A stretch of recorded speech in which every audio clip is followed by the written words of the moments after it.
buckle up because I'm going to tell you stuff that burglars don't want you to know.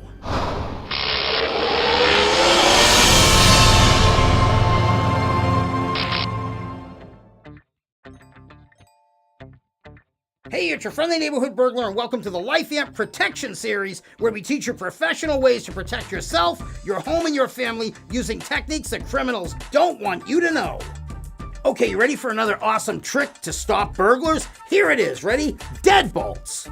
I know it sounds so plain, people always think that, but the thing is this, the basics are always the thing that are the hardest thing to get by when it comes to protecting your home and even yourself. If you cover the basics, that's like 80 to 90% of the battle. All right, and the thing is this, it's like the same MO with a lot of criminals, most of them. They'll go up to the door, they'll ring the bell, they'll knock on the door. If somebody answers, they'll go, hey, is Johnny home? Johnny doesn't live here. Oh, I thought that he did. If nobody answers, they'll try the door and they'll kind of open it and they'll go, hello?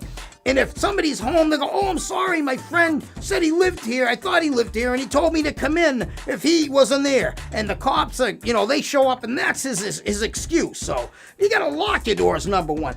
If you don't answer and they're jiggling and knocking and nobody answers, the next thing they're going to try to do is try to either shoulder the thing in or kick it in. And believe me, most burglars can just bash it a couple times and they're in. But if you use a deadbolt and properly install it, good luck getting in, buddy. They can kick and kick and kick, and the thing's not gonna cave in. And guess what they're gonna do? They made so much noise they want to get out of there because it's probably echoing in the neighborhood. So they're just gonna go looking somewhere else and they're gonna leave your house alone. So that's a trick you can use. But this is the thing, a lot of people don't realize these deadbolts come with these chintzy little screws. They're like maybe 3/4 of an inch long, and what happens is people go and they install this high, get a nice awesome deadbolt, and the bad guys go, yeah, good, I'll give it a couple extra kicks, and they'll break it in. And this is the situation.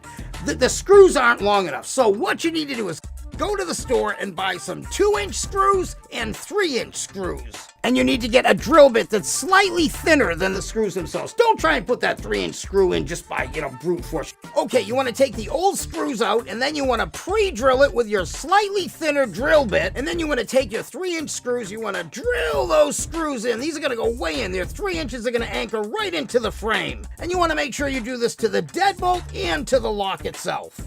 Okay, next you want to do the hinge side. You have 3 sets of hinges. You want to make sure that you drill your pilot holes and then put those 3-inch screws into the hinges. And make sure that you put it into the door jamb itself and into the door. Okay, now the last thing you want to do is drill your pilot holes into the door for the deadbolt and for the lock itself.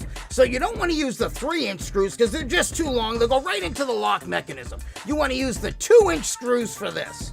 So when somebody goes to kick this in, they have a lot of metal holding that door in. That's another trick to making the bad guys just say, forget it and go somewhere else.